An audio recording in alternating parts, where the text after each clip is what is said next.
ராகி மாவோட பருப்பு சேர்த்து ப்ரோட்டீன் ரிச்சான ஹெல்த்தி டிஃபன் ரெசிபி எப்படி செய்கிறதுன்னு வீடியோக்குள்ளே போய் பார்த்துடலாமா? அதுக்கு நான் இன்றைக்கி இந்த சைஸ் ஸ்பூனில் 2 டேபிள் ஸ்பூன் கடலைப்பருப்பு எடுத்து வச்சுருக்கேன், 2 டேபிள் ஸ்பூன் பாசிப்பருப்பு எடுத்து வச்சுருக்கேன். 2 ஒரே அளவாக எடுத்துக்கோங்க. 2 பருப்பையும் ஒன்றாவே இங்கே நம்ம ஒரு பாத்திரத்தில் போட்டுக்க போகிறோம். இப்போ பருப்பை நம்ம வாஷ் பண்ணி எடுத்துடலாம். இந்த அளவுக்கு மூழ்கிற அளவுக்கு தண்ணி விட்டு வச்சுருங்க. ஒரு 2 மணி நேரம் ஊறட்டும்.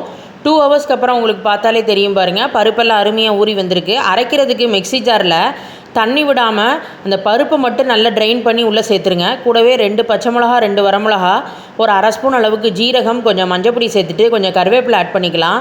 தாராளமாக பெருங்காயம் சேர்த்துக்கோங்க. பெருங்காய வாசனையோட ரொம்ப நல்லாயிருக்கும். உப்பு ஆட் பண்ணிவிட்டு கொஞ்சம் இஞ்சியும் சேர்த்துட்டு இப்போ இதை நம்ம அரைச்சி எடுத்துக்க போகிறோம்.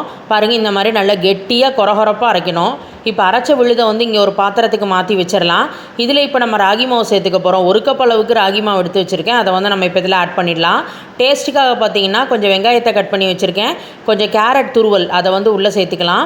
இதோட கூடவே கொஞ்சம் தேங்காய் துருவலையும் எடுத்து வச்சுருக்கோம், அதையும் உள்ளே ஆட் பண்ணிவிட்டு இதுக்கு தனியாக உப்பு போட்டுக்க போகிறோம். பருப்புக்கு மட்டும்தான் உப்பு போட்டிருந்தோம்.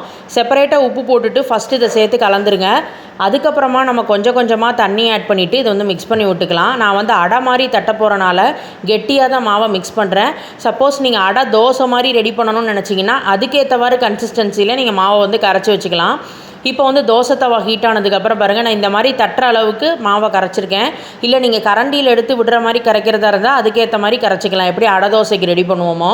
தோசை தவாவில் நல்லா தட்டிட்டு சுற்றி நடுவில் எண்ணெய் விட்டுருங்க. மிதமான சூட்லேயே வச்சுட்டு ரெடி பண்ண விடலாம். ஒரு சைடு ரெடி ஆனதுக்கப்புறம் எடுத்து திருப்பி போட்டுக்கோங்க. அடுத்த சைடு ரெடியாகி வரட்டும்.